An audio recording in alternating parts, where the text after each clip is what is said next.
안타까운 얘기입니다. 사회기사인데요. 선생님 때리고 성희롱, 무서운 초딩, 5년 새 3배로 늘었답니다. 교권 침해 건수 초등학생만 증가했다.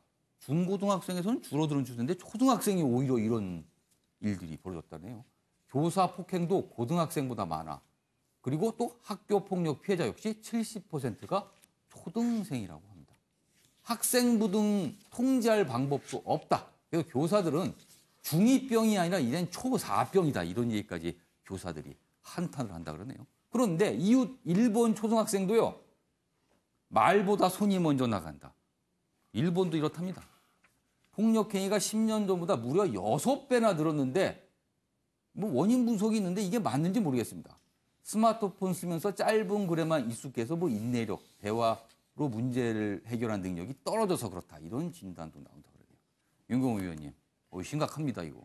이게 아마 신체적인 발육이 빨라졌다 이런 걸 떠났어요. 예. 제가 보기에는 환경 변화가 큰 작용을 하지 않을까. 환경.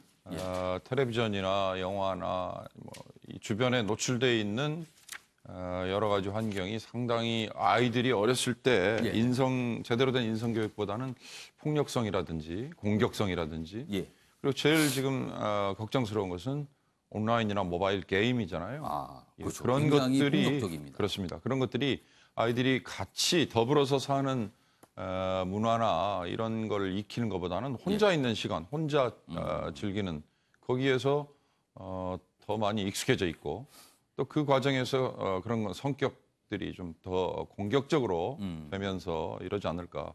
제가 보기엔 글쎄요, 이게 우리 사회 공동체 모두의 문제인데 어떻게 해야 됩니까?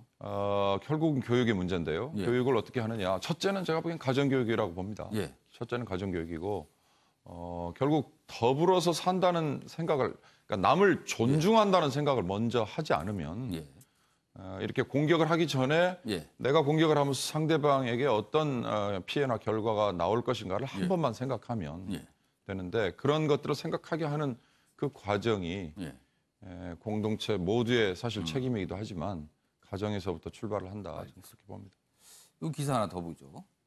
청와대 청원글까지 50대 송도 차주인 뒷북사가 이 얘기 참 며칠 동안 인터넷 공간 떠들썩했습니다. 이런 얘기입니다. 인천의 한 아파트의 불법 주차 차량과 차주에 대해 비난의 목소리가 잇따르자 해당 차주가 사건 나흘째인 어제 30일 사과 의사를 밝히고 대리인을 통해 차량을 이동시켰다. 그러니까 그 아파트 단지에서 불법 주차 딱지를 붙이니까 그게 화가 난다고 주차장 입구를 막아버렸어요, 차를. 그리고 얼른 가버렸습니다. 그러니까 차가 오도 가도 못하니까 화가 난 주민들이 그 차를 들어서 인도에다 올려놨어요. 그리고는 그 차가 모습이 계속 인터넷 공간에 떠돌았거든요. 그런데 결국에는 사과를 그렇게 안 한다고 했던 이 차주께서 사과를 했습니다, 결국엔. 뭐라고 사과를 했을까요? 지하 주차장 막음으로 인해 입주민의 분노를 사게 한 것에 대해 진심으로 사과한다. 개인적인 사유로 이곳을 떠날 계획이다. 차량은 매각할 예정이다. 그 차에 아주 정이 뚝 떨어졌나 봅니다. 조대진 변호사. 이렇게 에피소드가 많게 나올 사안이 아니었는데 너무나도 많이 에피소드가 나왔죠. 그렇죠. 뭐 별거 아닐 수 있습니다. 그렇죠. 본인이 차량이 거주민은 맞다고 합니다. 거주민은 맞는데 이제 등록되지 않은 차량 한 대가 더 있어서 거기에 이제 경비원 분께서 이제 주차 딱지를 붙였나 봅니다. 내가 주민인데 왜 내 차에다가 주차 딱지를 붙였냐 이렇게 분노를 하신 거죠. 그래서 그 입구에다가 이제 차를 대놔 버렸는데 이제 그걸로 인해서 이제 주민들이 전혀 단지 안으로 못 들어가게 되는 그런 상황이 됐습니다. 이제 이런 상황이 되니까 며칠 동안이나 서로 대치 관계가 있다가 이제 주민들도 이제 열이 받으니까 그 차에다가 이제 휠락이라고 바퀴에 이제 묶어버리는 그 장치 있지 않습니까? 차량을 이동시킨 뒤에 그걸 묶어놨었고요. 이제 모두 가도 못하게 아예 본인이 못 가게. 옮기고 싶어도 못 옮기게 그렇게 만들어버린 상태고 이 차주는 사과를 안 하고 어쨌든 차를 매각을 하려고 했는데 어쨌든 휠락 때문에 매각도 못하는 그런 상황이었었는데 어쨌든 화해를 해서 이제 종결된 걸로 지금 나타나고 있습니다. 그나마 다행입니다. 그래도 큰 불상 없이 이렇게 사과하고 받아들이고 해서 끝났습니다. 아무튼 좀 배려하고 살아야 될 것 같습니다. 자, 이번엔 신문 대 신문입니다. 주제는 같아도 내용은 딴판인 두 개의 기사를 비교합니다. 보시죠. 신문 대 신문, 한겨레와 매일경제입니다. 한겨레, 고공행진 집값 동부세로 고삐 쬐다. 매일경제는요, 이 종부세 관련해서 효과 없는 부자 때리기다. 이게 뭐냐? 이렇게 기사가 나왔습니다. 하나씩 보겠습니다. 먼저 한겨레입니다. 아파트값 고공행진 당정청 어제 열렸습니다. 종부세 강화로 고삐 쥔다. 이해찬 3주택 이상과 초고가 주택 대상이다. 구체적이고 과감한 대응을 해야 된다라고 정부에 주문을 했습니다. 어떤 상황이기 때문이냐 그러냐면 여기 있습니다. 서울 아파트값의 주간 상승폭은 6년 만에 최고치를 기록하는 등 집값 오름세가 이어지고 있다. 상황이 심각하기 때문에 해야 된다. 이런 내용을 전하고 있습니다. 자, 반면에 매일경제는 같은 내용, 종부세 관련 내용을 전하고 있습니다. 그런데 집값 대신 지지층이라도 잡자 효과 없는 1% 부자 때리기다. 이 종부세 추진에 대해서 이렇게 기사가 돼 있어요. 수요 억제 정책 효과 불투명. 그렇죠. 종부세는 수요 억제 정책이라고 할 수 있으니까요. 근데 효과가 불투명하다. 공급 대책도 시간이 걸려 한계가 있다. 그리고 부동산 유입 자금이 계속 들어있는데 이 자체를 이런 수요 억제로 과연 막을 수 있겠느냐. 이런 진단을 하고 있습니다. 자, 일단 두 개의 기사를 나란히 봤는데요. 먼저 한겨레 기사에 좀 공감이 가신다는 분 손 좀 들어주세요. 한 분, 두 분이군요. 그리고 매일경제 기사에 좀 더 공감이 가신다는 분, 한 분, 역시 두 분, 2대2입니다. 자, 그럼 먼저 김창룡 교수의 공감 이유부터 들어보죠.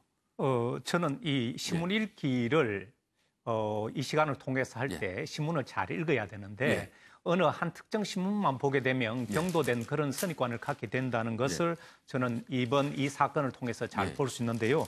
제가 특별히 한겨레를 좋아한다기보다는 한겨레는 제목이 아파트값 고공행진 당정청 종부세 강화 고삐 쥔다. 이 제목이 전체의 내용을 대표하고 전체의 내용을 잘 함축하고 있습니다. 그리고 조선일보도 보면 종부세 강화에 포인트를 맞춰서 전체 내용을 잘 정리했는데 제가 왜 매일경제의 제목이 문제가 있다고 반대하느냐면 이 제목에 효과 없는 1% 부자 때리기라는 이런 부정적인 평가가 들어가는 제목을 다뤘고 그 앞부분을 뺐는데요. 그 앞부분을 보면 집값 대신 지지층이라도 잡자. 정부가 내세우는 정책을 마치 지지층을 잡기 위한 이 제목 편집이 굉장히 중요한데요. 기사 내용 전체를 보면 그러니까 거기에 집값 잡는 데는 효과가 없다 이렇게 진단을 한 거네요. 그 기사. 집값 잡는 데 효과가 없다고 하는 것하고 집값 대신 지지층이라도 잡자고 이 정책이 마치 어떤 특정 지지층을 잡기 위한 그런 수단으로 사용됐다는 것은 이 매일경제의 평가가 여기 들어가 있거든요. 그런 입장이. 그래서 저는 이 두 개를 비교했을 때 전체 내용을 보면 제목이 과도하게 내용을 앞서가는 것이 아닌가 그런 점에 있어서 이건 조금 문제가 있다 이렇게 생각하는 거죠. 한겨레 기사에 좀 더 공감이 가신다 이렇게 됐습니다. 자, 윤경호 매일경제 논설위원께서는. 정당한 과세 당연히 지지합니다. 뭐 부동산이든 뭐든 자산을 갖고 있으면 그에 응당하는 세금은 내야 되죠. 부동산 보유세 따로 있고 종부세 따로 있는 건 뭐 이미 시청자들이 알고 계실 겁니다. 그러나 매일경제가 효과 없는 1% 부자 때리기라는 제목을 낸 이유는 이 과세, 그러니까 세제 정책이라는 거는 징벌적인 목적으로 취해지거나 또는 핀셋이라고 그러잖아요. 특정한 층만을 뽑아내서 하는 이런 경우는 사실 정치적인 목적이 더 들어가 있는 거라고 해석이 나올 수 있는 거죠. 이게 좀 타겟이 설정된 것 그렇습니다. 같다. 그렇습니다. 그러니까 예측 가능해야 되고요. 그러니까 이 뭐 지금 두 가지입니다. 종부세라는 거는 세주택 이상자에 대해서 증과세를 하는 거고, 그다음에 고가 주택에 대해서 중과세를 하는 겁니다. 그러니까 뭐 이미 종합부동산세제라는 것이 도입된 배경이 바로 그건데. 그럼에도 불구하고 지난 7월에 이미 세제 개편안에서 앞으로 종부세를 어떻게 더 강화하겠다고 이미 입법 예고를 했어요. 그다음에 흔히 말하는 공시가액이라고 그러잖아요. 이 공시가액이 현재는 80% 정도 되는데 이거를 내년 내후년에 85, 95 뭐 이렇게 올리겠다고 이미 했는데 이런 걸 더 당기겠다. 뭐 있을 수 있는 얘기입니다. 그러나 이 지난 7월에 내놓은 이 종부세 과세 강화 방안이 최근에 이 시장에서 집값이 이렇게 갑자기 뛴 것 때문에 더 고삐가 조여지는 건데 거듭 말씀드리지만 과세 정책은 이렇게 징벌적이거나 또는 핀셋 이러다 보면 반발이 커진다. 여기서 관련 영상 준비했는데 보고 이어가도록 하겠습니다.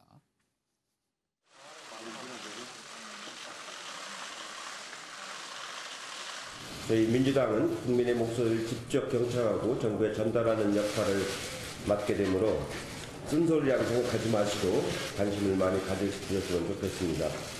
투기로 의심되는 동향이 있으면 필요한 조치를 즉각 조치를 해야 되는데 특히 3주택 이상이거나 아니면 고가주택 이런 경우에 대해서는 종부세를 도입하는 것을 검토를 좀 해야 되지 않을까 하는 싶습니다. 정부에서도 강력하게 좀 검토를 해주시길 바랍니다.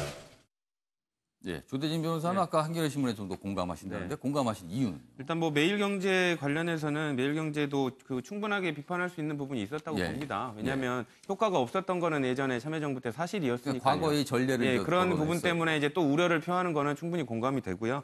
다만 이제 효과가 없다고 하더라도 또 노력을 개선해서 할 수는 있는 부분이 있기 때문에 왜냐하면 지금 여당의 대표 이해찬 총리가 그 당시 종부세를 설계할 때 총리였거든요.